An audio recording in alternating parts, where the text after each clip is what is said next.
Hello friends, welcome.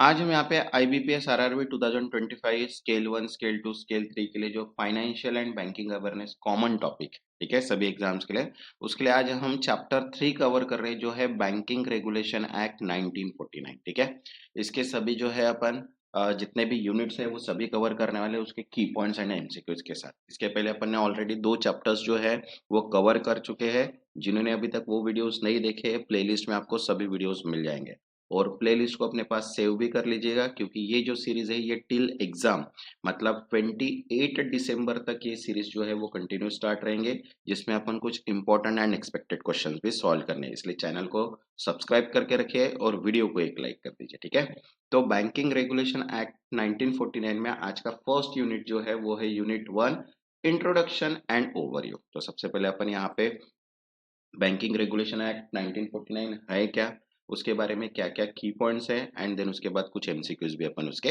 Solve करेंगे। ठीक है, चलिए स्टार्ट करते हैं अपन। तो देखिए सबसे पहले है मीनिंग एंड इंपॉर्टेंस, अर्थ और महत्व क्या। देखिए, the banking regulation act 1949 regulate all bank in India to ensure safe banking and protect depositors. ठीक है, बैंकिंग रेगुलेशन एक्ट क्या है, रेगुलेट करते हैं ऑल बैंक्स इन इंडिया, ठीक है, for ensure safe banking and protect depositor. Depositor मतलब customers. ठीक है, देखिए बैंकिंग विनियम अधिनियम 1949 भारत के सभी बैंकों को नियंत्रित करता है ताकि सुरक्षित बैंकिंग और जमाकर्ताओं की सुरक्षा सुनिश्चित हो। उसी के लिए अपन यूज करते हैं, यहाँ पे बैंक यूज करते हैं, बैंकिंग रेगुलेशन एक्ट बनाया गया है। ठीक है, अब हिस्टोरिकल बैकग्राउंड अगर देखते हैं, ऐतिहासिक पृष्ठभूमि, तो देखिए before 1949 banks were unregulated and often failed. This act was passed to organize and strengthen the banking system. 1949 के पहले अनरेगुलेटेड थे बैंक और फेल्ड होती थी, ठीक है, बंद हो जाते थे। तो उसके लिए इन्होंने ये जो है ये जो बैंकिंग रेगुलेशन एक्ट है ये पास किया फॉर बैंकिंग प्रणाली जो है उसको मजबूत करने के लिए। ठीक है, देखिए 1949 से पहले बैंकिंग असंगठित थी और कई बैंक बंद हो जाते थे। इस अधिनियम को बैंक प्रणाली को मजबूत करने के लिए पारित किया गया है। ठीक है, बैंकिंग रेगुलेशन एक्ट। ठीक है, अब अप्लीकेबिलिटी प्रयोज्यता क्या है, देखो, applies to all banking companies, cooperative bank and RRBs. ठीक है, नॉट अप्लीकेबल टू एनबीएफसी और प्राइमरी क्रेडिट सोसाइटी।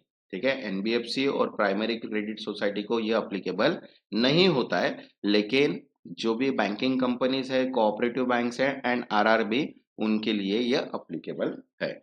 देखो, यह सभी बैंकिंग कंपनियों, सहकारी बैंकों और कुछ हद तक आरआरबी पर लागू है, लेकिन एनबीएफसी या प्राथमिक ऋण समितियों पर नहीं। ठीक है, वैसे देखिए फाइनेंशियल एंड बैंकिंग अवेयरनेस की इंपॉर्टेंट पीडीएफ अवेलेबल है, जिसमें शॉर्ट नोट प्लस एमसीक्यूज दिए हैं। 24 चैप्टर 250 एमसीक्यूज, 7000 प्लस एमसीक्यूज इसमें अवेलेबल है। जिनको भी पीडीएफ चाहिए होगी व्हाट्सअप नंबर दिया है, व्हाट्सअप पे मैसेज करके पीडीएफ आप परचेस कर सकते हैं। इंपॉर्टेंट पीडीएफ है, एग्जाम ओरिएंटेड कंप्लीटली। ठीक है, तो देखिए बैंकिंग रेगुलेशन एक्ट 1949 के ऑब्जेक्टिव क्या है। तो देखिए अपने फर्स्ट है प्रोटेक्ट डिपॉजिटर इंटरेस्ट, जमाकर्ताओं के हितों की रक्षा करना। Second, ensure proper management means बैंकों का उचित प्रबंधन।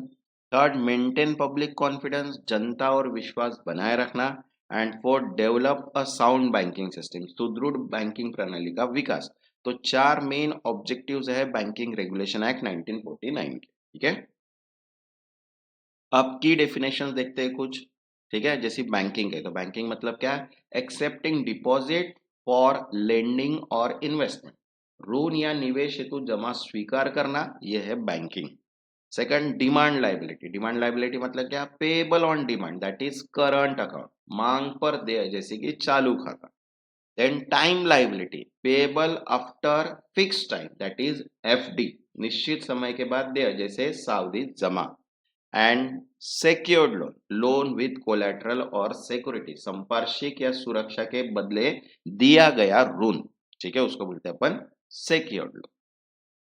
अब इसके कुछ एमसीक्यूज अपन कवर कर लेते हैं। तो देखिए फर्स्ट है, the banking regulation act came into force in which year, banking विनियम अधिनियम किस वर्ष लागू हुआ था। तो देखो ऑप्शन है 1947, 1948, 1949, 1950। तो करेक्ट आंसर है थर्ड 1949। ठीक है, the act was enforce in March 1949 to regulate banking in India. Next second, the original name of the banking regulation act 1949 was. Banking विनियम अधिनियम 1949 का मूल नाम क्या था? तो देखो ऑप्शन है Indian banking act, banking companies act, banking and finance act and RBI act. तो करेक्ट आंसर है यहाँ पे बैंकिंग कंपनीज एक्ट सेकंड। ठीक है, it is initially it was called banking company act 1949, later rename as a banking regulation act. Next third, the banking regulation act 1949 is applicable to. यह अधिनियम किन पर लागू होता है? तो देखो ऑप्शन है only schedule bank, second all banking companies, third only cooperative bank and only RRBs. तो करेक्ट आंसर है यहाँ पे सेकंड ऑल बैंकिंग कंपनीज, सभी बैंकिंग कंपनियों को। ठीक है, it applies to all banking companies in India including cooperative bank after amendment. Next fourth, which section of the act contain की डेफिनेशन। अधिनियम की प्रमुख परिभाषाएं किस धारा में है? तो देखो ऑप्शन है सेक्शन 2, सेक्शन 5, सेक्शन 10, सेक्शन 12। तो करेक्ट आंसर है second section 5। Section 5 define term like banking, demand liabilities, time liabilities etcetera. Next fifth, demand liability means मांग पर देयता का अर्थ क्या है? तो देखो ऑप्शन है first liability at payable after fix time, second liability payable on demand, third loan against collateral and fourth capital fund for bank. तो करेक्ट आंसर है second liabilities payable on demand because depositor that are payable whenever demanded by the depositor.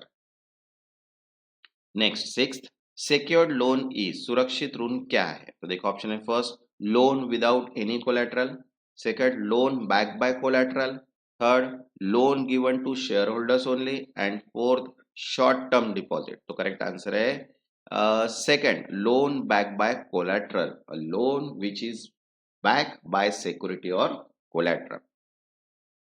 Next seventh, one of the main objective of the act is, अधिनियम का मुख्य उद्देश्य क्या है? तो देखो ऑप्शन है first regulate insurance companies, second protect depositor interest, third control stock market and fourth control foreign trade. तो करेक्ट आंसर है second protect depositor interest because the act aim to protect depositor and maintain public confidence in bank.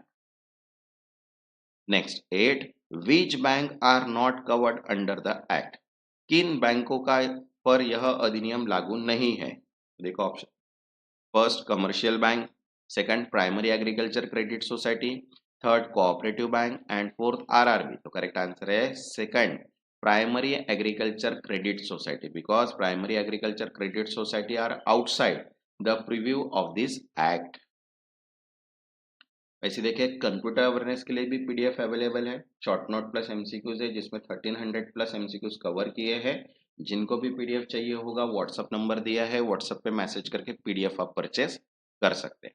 Next question है 9, the act provide regulation over, अधिनियम किस पर नियंत्रण प्रदान करता है? तो देखो ऑप्शन है first banking operation, second trade union, third taxation and fourth stock exchange. तो करेक्ट आंसर है यहाँ पे first banking operation, the act regulate banking operation management and supervision.